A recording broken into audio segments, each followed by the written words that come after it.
The Sun squares Saturn in Pisces. Wrestling with a guilty secret? Next on Horoscope Highlights.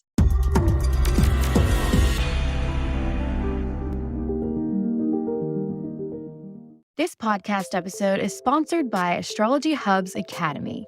Wherever you are on your astrology journey, we have a class that will help you get to the next level. Hello, my name is Christopher Renstrom, and this week I wanted to talk to you about the Sun in Gemini, forming a square to Saturn in Pisces on May 28th. Now let's take a moment to break that down. We have the Sun in Gemini, which is the sign of the twins. We often think of the twins as being very mercurial, very quick on their feet, very intellectual, analytical, and very, very conversant. Wonderfully conversational, very friendly and chummy, and easy to get along with. But what's also encoded in the zodiac sign of the twins, which is the first of the three air signs, and all the air signs deal with relationships, what's encoded in the zodiac sign of the twins is the idea of sibling rivalry. It's as old as Cain and Abel. And if you remember the book of Genesis, you know how that all turned out. The idea of the twins is that you have two people who look exactly alike, which is kind of a fun thing if you're plotting a Disney comedy like The Parent Trap, but is a very different thing to live with in your day-to-day life. Having a sibling who resembles you, in which people might confuse you with your sibling, or even compare you to your sibling, can be a very difficult sort of proposition, particularly relationally. You might be best buddies with your sibling, or you might be the fiercest of rivals. So this idea of rivalry and competition is always in the background with the Sun in Gemini. Now, I'm not saying that everyone born under Gemini is going to be horribly competitive, but what I am going to say about people who are born under the zodiac sign of Gemini is that they have a little bit of a sore spot when it comes to the idea of favoritism. That is the idea of them being compared to someone else who may very well have been a sibling. Perhaps if you were born under the zodiac sign of Gemini, or you might have had issues with a sibling. Perhaps if you were born under the zodiac sign of Gemini, you might have had a sibling, or maybe it was a best friend, someone whom you were always being compared to. Maybe this person was prettier than you. Maybe this person was smarter than you. Maybe this person was more athletic, or maybe they were funnier. But in some way, you might have been made to feel either like you were coming up short in comparison to this person, or if you were the one who was being praised as prettier or smarter or more athletic or etc., you might have felt a bit guilty about the fact that your sibling or friend was always kind of the lesser light. And that might have made you self-conscious in some way and feeling kind of like bad for that person and also bad for yourself. So this is a sort of issue that kind of plays underneath the surface with many Geminis. They'll often laugh it off or treat it as no big deal, but underneath that idea of favoritism, of competing for the favoritism of someone in authority, is pretty much at the base of many Gemini psyches. Now we have this square that's taking place with the planet Saturn in the zodiac sign of Pisces. Let me first address the Saturn. Saturn is squaring the Sun. A square, as we all know, has a tendency to be combative. The two sides or the two planets, really, rather, are going to be fighting for the upper hand in the relationship. That can be something as innocent and annoying as always having to have the last word, or it can come across as a really vigorous one-upmanship that can sort of make for some bad scenes, especially in relationships. So you can have a square between these two planets. The Sun is basically the source of vitality and heat and light. And Saturn in many ways in astrology is regarded as being the antithesis of the Sun. If the Sun is warm, Saturn is cold. If the Sun is light, Saturn is dark. If the Sun is more upbeat and optimistic, Saturn is more pessimistic and a bit of a wet blanket. So in a square, Saturn is basically kind of the spoiler in this relationship. Imagine the sun in Gemini getting in front of a whole bunch of people and sort of telling a fun story, and everyone's laughing, and the Gemini is like, okay, well, here's another fun fact, or here's another, twist to this story, whatever. Saturn is the one in the room who's like, please, that's not the way it happened. Or that fun fact is poorly researched. This is what really happened. And it's basically the one who's maybe criticizing or raining on the parade or spoiling the fun. Okay, so this is the way that Saturn will play out in a square with the sun, particularly in Gemini. There's a little bit of that one-upmanship that's going to come up. But what's also happening is Saturn is going to be bringing out the anxiety of Gemini energy. Gemini energy, as I said before, is very word perfect. It really has a great love of words and a great love of conversation. And Gemini likes to engage people. Gemini is also ruled by Mercury, and Mercury rules the mind. So communicating is very important, and being smart is very important. Geminis usually are very smart and actually will place more faith in their intellectual abilities than other faculties that one might have. So with the Saturn square in Pisces, what's coming up here is things that are more of a Piscean nature. And when we think of Pisces, we think of soulful, we think of mysticism, we think of things that are mysterious in nature, particularly in an otherworldly sort of way. Pisces has a great love of the invisible world, and it places its trust in things that cannot be explained, whether it's paranormal activities or profound and very soulful experiences. Gemini may be interested or intrigued by something like that, but it gets a little bit uncomfortable with things that can't really be explained easily. As I was saying before, Gemini has a tendency to ally more with its mind over its feelings. And when you're talking about Pisces, you're talking about feelings, very deep and profound and soulful feelings. What you're also talking about with Pisces, and it's going to tie into the story that I'm going to begin to tell you shortly, what you also have connected to Pisces is forgiveness. Okay, it's love and forgiveness, particularly unconditional love and forgiveness.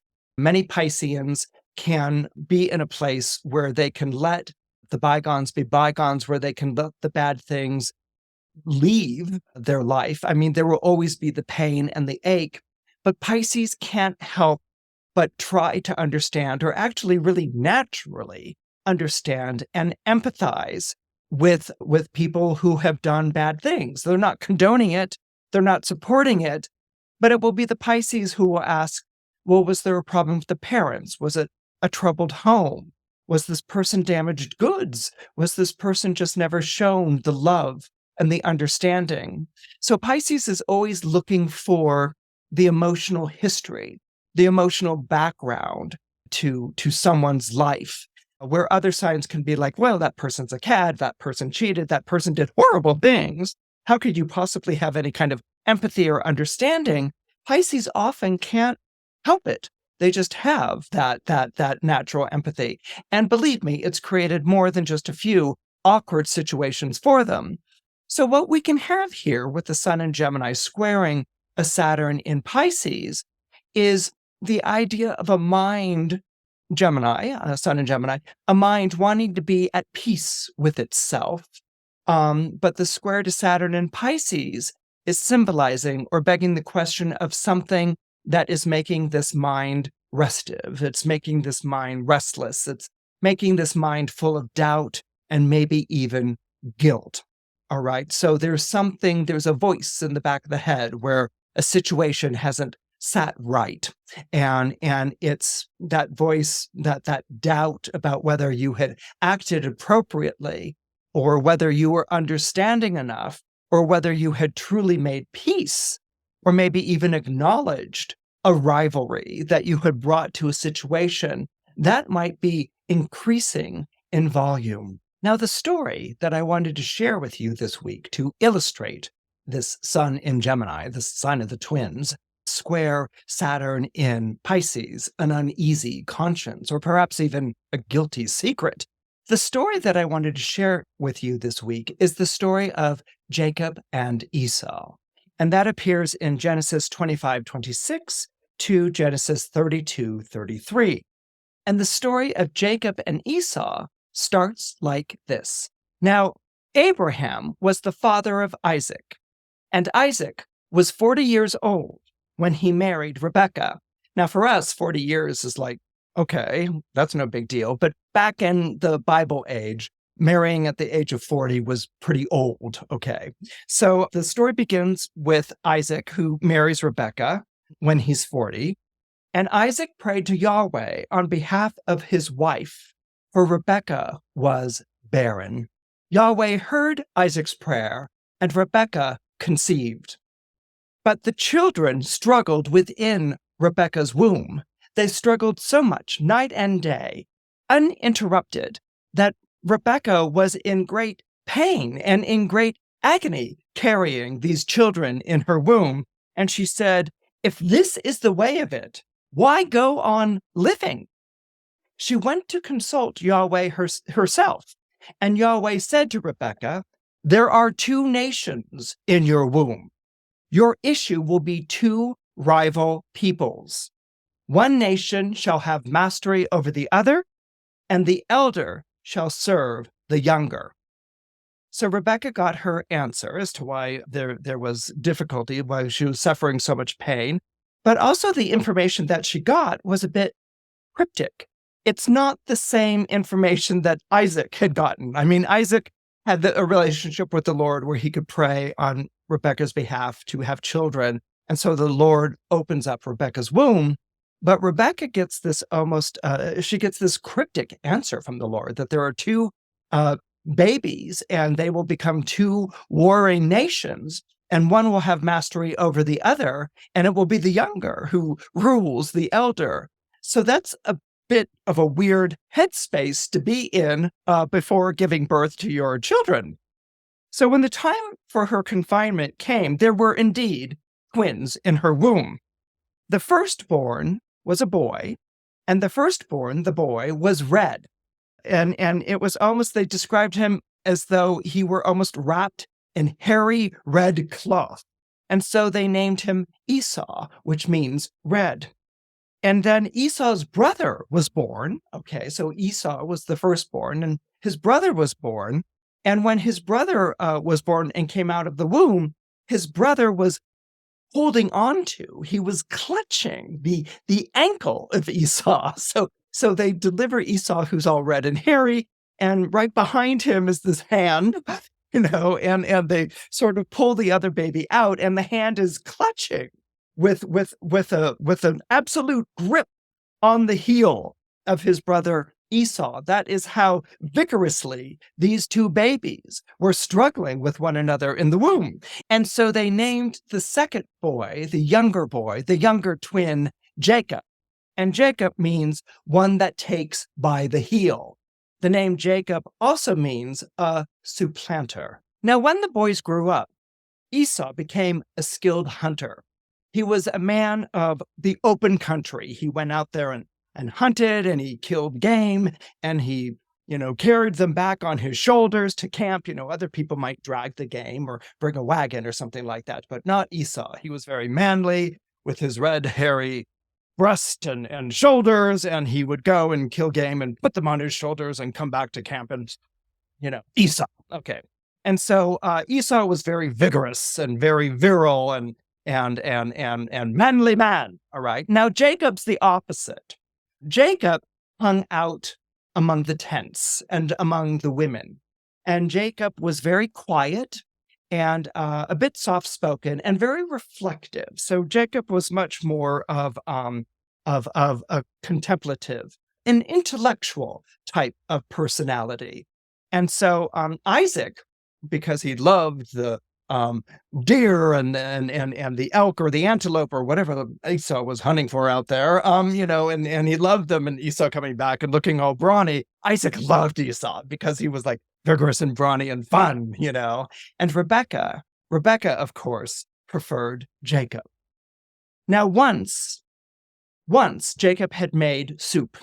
It was in the soup kettle. Okay, and he had made soup. And on this particular instance, Esau had returned from the country, and he sits down in the tent. He's like, "Oh, I'm exhausted." Like this, very burly, right? And he said, "What are you making?" And Jacob said, "I'm making soup, red soup." And Esau, because his name means red, has this thing for red. I don't know, but anyway, Esau is like, "Red soup. Let me have some of that soup. I'm so starving. I could eat a horse." And so Jacob says, "Well, first you have to sell me your birthright." And Esau said, "Here I am at death's door. What use do I have for a birthright?" And then Jacob said, "Well, then give me your oath." And so Esau's like, "Here's my oath. I'm so hungry. Birthright isn't going to fill my stomach. I want that soup, and I want that soup right now." And so Esau gave Jacob his oath, he gave him his word, and in that moment sold him his birthright. And Jacob immediately went up and got the red lentil soup and some bread and served it to Esau. And Esau, chewed the bread and slurped up the soup, and everything was fine, except that Esau had sold his birthright to Jacob. Now, over the years, Isaac had grown old. Isaac had grown old and his eyes had grown weak, so he couldn't really see very well. And one day he summoned his son Esau, and he said, "Esau, take your quiver and take your bow and go into the country and hunt me some game. Make me the kind of savory I like and bring it to me so that I may eat and give you my blessing before I die." And so Esau was like, "Sure, Pop, on it." He got up out of the tent and he went out to go get some game and prepare it in the way that his father liked so he could receive his blessing.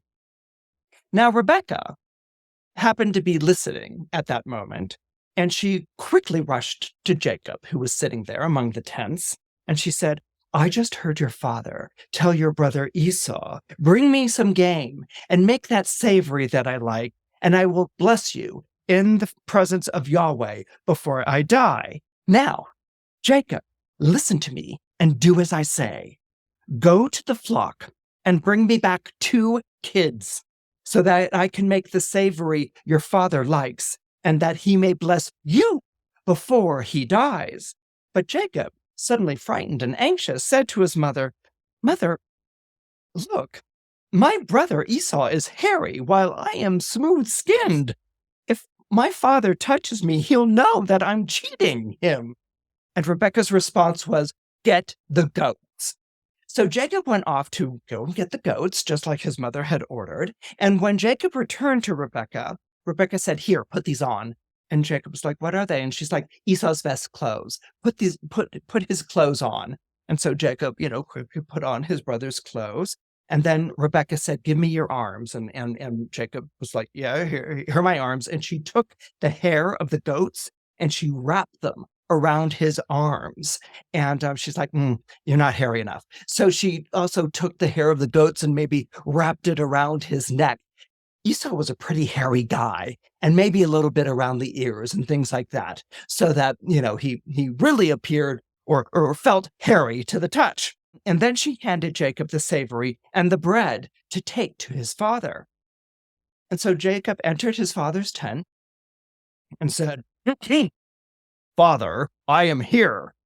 And Isaac said, "Who are you, my son?" Because remember, he had weak eyesight at this point. And Jacob said, "I am Esau, your firstborn. Please take the meal I have brought and give me your blessing." And Isaac said, "How quickly you have returned. Come here and let me touch you, so that I may know if you are my son Esau or not." So Jacob, a little bit nervous, sort of came over to his father and leaned close, and Isaac touched him. He touched around the neck. He touched around the ears. Jacob's like watching him as these hands are going over him. He touched his beard. She had fashioned him a beard too. She had touched his beard and his arms and his hands. And then Isaac said, "The voice The voice is Jacob's voice, but the arms are Esau. Are you really my son, Esau? And Jacob said, I am. Come closer and kiss me, my son. So Jacob went closer and kissed his father, who smelled the smell of Esau's clothes on him and blessed him. Yes, the smell of my son is like the smell of a fertile field blessed by Yahweh. May God give you dew from heaven and the richness of the earth, abundance of grain and wine. May nations serve you and people bow down before you. Cursed be he who curses you, and blessed be he who blesses you. And as soon as Isaac finished blessing Jacob, Jacob departed nervously and frightened, and Esau returned. And Esau said, Father, get up, eat the game your son has brought you, and give him your blessing. And Isaac said, Who are you? And Esau said, I am your firstborn, Esau. And Isaac was suddenly seized with fear and trembling. Isaac, who was it then? Who was it then who went hunting and brought me game? Unsuspecting, I ate before you came. I blessed him, and blessed he will remain. When Esau heard his father's words, he cried out, Father, bless me too. And his father Isaac said, Your brother came by fraud and took your blessing. And Esau said, Have you not kept a blessing for me? And Isaac said, I have made him your master. I have given him all his brothers as servants. I have provided him with grain and wine. What can I do for you? And Esau, was that your only blessing, Father? Father, please, give me your blessing too. Please, Father, give me your blessing too. And Isaac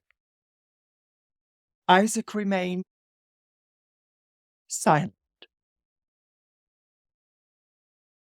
Fearing Esau's fury, Rebekah told Jacob to take refuge with her brother Laban in Haran. She said, Leave immediately. Go to my brother Laban in Haran, leave. Stay with him a while until your brother's fury cools. And so Jacob, stripping off the clothes and the hair, immediately packing a quick bag, fled. And he fled to his uncle Laban in Haran. He fled. He fled day and night and day to a point of sheer and utter exhaustion, driven by the fear of his brother's fury and the vengeance and what he had done, that he had stolen the blessing from his own blind father. And so he came to this place, and the sun was going down, and it was starting to get cold. And he had really nothing but his own cloak and the clothes that he was wearing. And he took a stone, a flat, smooth stone, but heavy. He took that stone and he moved it against the side of some other pile of rocks. And that stone he would make his pillow, Jacob's pillow. And that night he slept with his head on that stone. And Jacob had a dream. He dreamt with his head asleep on that stone. He dreamt of a ladder. He saw a ladder there standing on the ground in front of him, a ladder whose top reached all the way to heaven. The ladder reached from the ground next to him all the way up to the heavenly stars themselves. And on that ladder, there were angels of the Lord. There were angels of the Lord who were descending and ascending quietly between heaven and earth, coming down to earth, turning around, and beginning their ascent once more up to heaven in this nonstop motion, going up and coming down. And Yahweh was there, standing over him. And he said, I am Yahweh, the God of Abraham and Isaac, and I will give you and your descendants the land on which you are lying. Your descendants shall be like specks of dust on the ground. You shall spread to the west and to the east. You shall spread to the north and to the south. And all the tribes of the earth shall bless themselves by you and your descendants. Be sure that I am with you. I will keep you safe wherever you go and bring you back to this land. For I will not desert you before I have done all that I have promised you. And Jacob woke up, moved by this experience, moved by this paternal love. And he continued his journey to his mother's brother's, Laban's camp. There's a whole story that takes place with Laban and his two daughters, Leah and Rachel, and that is a story that I will tell for another time. But what I wanted to sort of share from the gist of that story is that Jacob isn't immediately greeted with welcome arms by Laban. Laban, greets Jacob and puts him immediately to work. And Jacob, has eyes for his younger daughter, Rachel. Laban has two daughters, Leah and Rachel. And he works for 7 years for Laban and in order to marry Rachel, and then on his wedding night is deceived, much like the way that he had deceived his father. He's deceived. And when he lifts the bridal veil, it's Leah and not Rachel whom he has married. And he's aghast and angry that he's been cheated, and Laban says, well, you can go work another 7 years and you can have my daughter Rachel's hand in marriage. And so he works another 7 years and is also able to wed Rachel as well. And of course, Leah and Rachel are very jealous of one another, or at least Leah is jealous of Rachel. But anyway, he works 7 years and then 14 years. I think you can hear the Saturn in all of that. He's able to marry the daughters. But during this time, he also becomes a tremendous financial success. So successful is Jacob with raising sheep and the way that mate and cattle, and they multiply. So successful that he earns the envy and he earns the hostility of Laban and his sons. And so he escapes with his wives and his slaves and his property that he can carry. And Laban and his sons are, disgruntled, and they even pursue him on foot, and they make peace. But after they make peace, Jacob wants to go home. But in order to do that, he has to make peace with his brother Esau. And so that's where we're picking up the narrative again. And we're going to look for the theme that I mentioned earlier of the Sun square Saturn. So on the night before he's to meet his brother, he's full of fear and trembling about meeting his brother. He knows he did his brother ill will. He knows that he stole the blessing, and he just knows. It's kind of that sibling thing. He's going to kill me. It's like, have you ever had like an older, they're going to kill me, or they're going to just wish me harm. So he's really, Jacob has really sort of whipped himself into a panic and into a frenzy about meeting his brother again. And he's immediately trying to figure out, I'll give him gifts. I'll show him obedience. I will lower myself to him, and all these sorts of things, just so that he won't smite me or take away my things. And I've done horrible things, and I'm guilty. And so that night, Jacob has another dream. Remember, he had a dream. That's the Saturn in the Pisces. He had the dream of the splendid ladder, and now he has another dream. Except it's not really called a dream, although it's pretty much a dream, or it's an hallucination. Or let me tell you the story.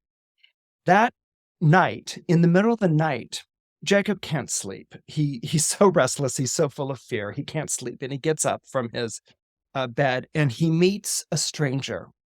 It's a shadow figure in the dark that he can't really see. And he doesn't recognize. He doesn't recognize the voice. He can't see the features. Imagine a silhouette in dark. Okay, it's the silhouette that just, in the dark you could make out rocks or ground or something like that. But it's a silhouette in the dark in which you can't see the outline of the rocks or the land anymore. It's the silhouette of a figure that is standing there opposite him. And so he tries to pass this figure, and this figure immediately makes a grab for him. And Jacob is like, let me go, and if you've ever had a night terror, you cry out, but you're not being heard, and he's like, let me go. And he's crying out. And this figure grasps Jacob closely to him and it's hurting, it's combat. It's a wrestling match. And so Jacob tries to pry the arms from around him and he pushes back against this figure. And this figure turns him around, and Jacob turns around the figure, and this figure throws Jacob on the ground, and Jacob gets up, he pushes and he throws this figure on the ground, and the figure gets up and twists him around, and Jacob twists him around, and they're just evenly matched. It's a vigorous battle wrestling match that they're having, and Jacob is so full of fear and anger, but he's not going to let this figure best him, no matter what. Okay. And so it's at that moment that there's the gleam of daybreak. The first rays of the sun appear on the horizon. And the figure, Jacob can see the silhouette of the head face him, although he can't make out the features. And so this figure immediately strikes, Jacob, in the socket of his hip. And Jacob screams with pain because his hip has been dislocated. But he still stands and he grabs for the figure. Remember, Jacob has been grabbing since he was in the womb. And he grabs for the figure, who's trying to leave because the figure is obviously distressed that day is breaking. And the figure says to Jacob, let me go, for day is breaking. And Jacob answers, I will not let you go until you bless me. Okay. And so he says, until you bless me, which is kind of you give me something, you give me blessing. And a blessing, we think of like a virtue or recognition, but blessing can also mean a protection. Okay. And then the figure asked, what is your name? And Jacob answers, Jacob. And the figure says, your name shall no longer be Jacob. Your name instead will be Israel. And because you have been strong against God, you shall prevail against all men. And then Jacob made this request. Jacob said, well, tell me your name. I beg to know, what is your name? And the figure replied, why do you ask my name?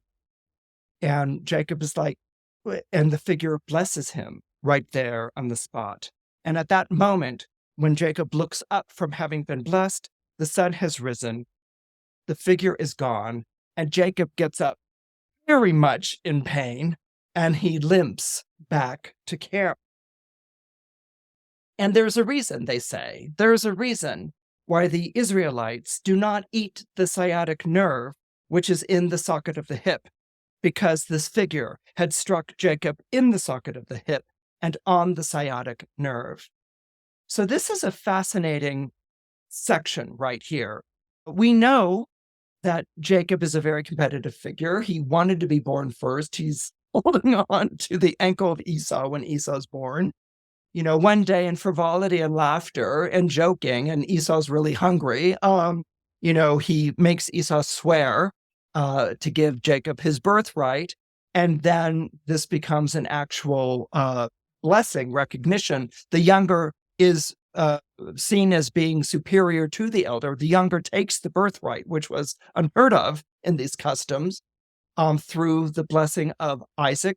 Isaac, who is blind or very, very feeble-sighted. Jacob is driven by a guilty conscience and fear. Saturn, Pisces, squaring Sun in Gemini. He's driven by a fear to Laban, who is the brother of Rebekah. And Laban immediately puts him to these tasks of very hard work and deceives him in a parallel deception by marrying his first daughter to him, because Laban has two daughters. You always marry the first daughter first. Yes, Jacob is in love with Rachel, but the first daughter, the older daughter, is always married first. That's the custom. And then for another 7 years, Jacob labors and he gets to marry Rachel, whom he loves very dearly. So there's that kind of parallel, that mirror thing that happens. So that and then again, Jacob is becoming the object of hostility here. He's too successful. And so it's brought envy among Rebekah's relatives of her brother's children. And so they're after Jacob. They run him out of town, basically, and he has to go back to where he was. And it's this night before he meets Esau in which an incredible thing happens. It's the fulfillment of Jacob's ladder, of the ladder dream. And it's a fulfillment because in the ladder dream, he is given a promise by Yahweh of a land, of a land. But the land isn't named, and Yahweh says this land will be you, and as long as you are true to this land and return to this land, you will have my blessing. And so it's only in this dream with the dark other. I mean, we know it as wrestling with the angel, but it's never called an angel. Angels are referred to in the ladder to heaven. Angels are openly referred to as ascending and descending the ladder. This dark entity is never called an angel in the Bible. It's called he, and that's it. There's no name to it. And it's so intriguing because what you're really seeing here is the Saturn, the shadow, the dark secret, the guilt that's coming out. What's the thing that's going to keep Jacob from becoming from fulfilling his birthright? The thing that's going to keep Jacob from fulfilling his birthright is his sin. It's his sin that he had done badly. It's his guilt, and it's his fear. And so when he confronts this dark being and they wrestle, Jacob could have said, "Uncle," or "I give up," or "Stop it," or like, "I'm too afraid to wrestle. I'm going to run and hide and hide myself among the tents," But he doesn't. He's dragged into the wrestling match. I mean, Jacob's not like, "I'm at it." I mean, it's not like that. He's dragged into this wrestling match with this dark and very frightening, pitch black being, but he gives as well as he gets in this match. And so it's only when dawn is breaking that this entity has to leave. But it's also when dawn is breaking that this entity knows that Jacob is ready to become Israel. He dislocates Jacob at the hip. There's always this kind of spiritual wound that someone is dealt. He dislocates him at the hip, so now he limps, and for the rest of his life he will limp. Which, by the way, is a Saturnian reference. Saturn is often portrayed on crutches and as crippled in some way, and so Jacob is crippled through this encounter with Saturn in the dark. But he has proved that he has risen to that occasion. He's proved that he can now be renamed, reborn Israel, that he is the land that Yahweh promised to him. Jacob is the land.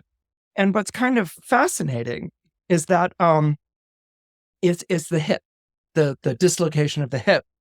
The hip region is associated with the sacral chakra, and that's the second chakra in the body. And it's an energetic center, believed by some to house creative energy and sexuality. It's also related to how you relate to your emotions. Now, what's interesting about its connection to creativity and sexuality, you get procreation. Throughout the story of Jacob, you have this great fear and anxiety of women being barren, okay? And it's kind of women's wombs being barren and then they're suddenly opened up. Well, as we all know, it's not just the women who might be having the problem. It might be the guy who's shooting empty blanks, or what is it? Shooting blanks. It might be the guy who's shooting blanks. And so that might be where the miracle needs to take place. So that's kind of the way that I see with the striking in the hip and the dislocation of it is perhaps an opening up of Jacob's fertility, because it's only after this encounter with the dark entity that Jacob is able to beget children, that he starts to, that Leah starts to have children and Rachel starts to have children. They weren't having children before this encounter. But what we also have here is literally wrestling with the guilty conscience. Okay, he is full of fear and guilt of having to see his brother Esau again. And this is when the encounter takes place. I've also read that this chakra center is also associated with fear and especially the fear of death. And in the story, Jacob is absolutely afraid for his life of facing Esau. But what I also find interesting, I just can't help it, is the phrase joined at the hip? Joined at the hip is, it's a reference to people being inseparable. Actually, it has its origins, not from the greatest place, but it has its origins in Siamese twins who were often seen or depicted or talked about as being joined at the hip, and could only be separated, at the hip from one another. But this idea of joined at the hip and that there's been a dislocation, a severance of the hip, there's been a severance between him and Esau. Before there wasn't one, Jacob was taking flight. He was running away from a bad thing he had done. And so here there's the actual dislocation of the hip. That he's been transformed from the birthright and his father's blessing to Israel itself. And so this is how he's coming back to Esau. And this is what I love so much about the Bible and what I love so much about Greek mythology is that these are stories of human beings. These are ultimately human stories and very real stories. No one's holier than thou or better than. I mean, the gods act like mortals all the time. And the characters in the Bible are remarkably and recognizably very, very human, even if they're transporting with God or having these supernatural events take place in their lives. So Jacob is returning to Esau, and he's sent people ahead, and he sent gifts ahead, and he's still full of fear and trembling. And so he comes and he, sees his brother for the first time in decades, really. And what's great is that, Jacob is expecting retribution and anger, and instead Esau runs towards his brother. He embraces Jacob, he falls on his neck, and he kisses him. Okay, so here Jacob is, not so certain, and Esau, with his exuberance, man of open fields and wild games slung on shoulders, he runs to his brother, he embraces him, he holds him by the neck, and he kisses him on the cheek. He is so happy to see his brother again, and so delighted, and so full of joy, all right? And it's fascinating the way that this encounter ends. It's Jacob who is remote. It's Jacob who is removed. Esau tries to give him gifts. Esau's like, I'm not interested in your gifts or your offerings. Here are my gifts. Here are my offerings. I'm embracing you, brother. I haven't seen you in so long, and it's Jacob who's declining the gifts. It's Jacob who's, no, you don't have to do this for me. No, this is unnecessary. Jacob's kind of like the dinner guest who isn't openly saying that they don't like the meal, and so it's kind of like clear that Jacob he's happy to see his brother, but he's not. And I find that so fascinating that this is kind of really the way that this particular part of the story ends. And it's this idea that Jacob doesn't want to owe Esau anything. And if you have had a sibling, and if there's been sibling tensions or whatever, there's always kind of like that little thing that stays there. And it begs the question with this scene coming at the end of this particular story, is it shame that makes Jacob remote? Shame that his brother could be so generous, shame that his brother actually could have cared less, shame that his brother is happy to see him and embrace him. Is it shame that makes Jacob quiet and removed? Or is there still a one-upmanship that's going on? Is there still, that one-upmanship, that discomfort that he's always had with his brother? And I find it absolutely fascinating that that's the last scene, and so very telling of the sun in Gemini squaring the Saturn in Pisces. A square is not going to be resolved. You're not going to have a happy ending. If a planet squares your planet, if a planet squares one planet in your astrological chart, they're going to always be in conflict. Again, one of them has to have the last word, or one of them's just like, I'm not going to associate with you. No matter how much the other planet, is welcoming or whatever, that planet is not going to associate. And that sort of like brings up the Sun-Saturn square. There's that Saturn side of Jacob, that Saturn side, which was, I wasn't first. I wasn't the chosen one. I wasn't the right one. I wasn't the one that my father really loved. I've been deceived. I've been cheated, or maybe even the idea of, having to deceive as a means to an end. This is what you do when you're the younger one, when you're not going to have the benefits that the older one or the favored one is going to get. You have to use your wiles. You have to use your smarts to turn the tables, but even at the end, when he's turned the tables, we have to remember when he greets his brother Esau, Jacob has the birthright, okay? When he greets his brother Esau, Jacob has Isaac's blessing. When he greets his brother Esau, Jacob has been renamed Israel. So Jacob has all of the things that one should want to have. He's got the blessings. He's got the right. He's got the name. He's got the title. But still, it's not enough. Not that he's greedy or anything like that. He's not, but it's not enough. It doesn't silence or calm what troubles him so deep in his soul. It doesn't calm that. It doesn't pacify that. And that in turn, Saturn square the sun, he faces his brothers, Esau, and Esau could care less about Jacob's guilty secret, but Jacob now has a renewed guilty secret, which is his inability to truly embrace his brother and the isolation and the apartness that brings. Now we know from the book of Genesis that the story continues. Like that story that I told you of the Greek intergenerational problems, which keep going until Orestes reconciles it in the story of the Furies that I told a couple of weeks back. The same thing is the book of Genesis. There are things that are passed down from one generation to the next, to the next, to the next. The book of Genesis is completely about sibling rivalry. It begins with Cain and Abel, and it ends with Joseph and his brothers.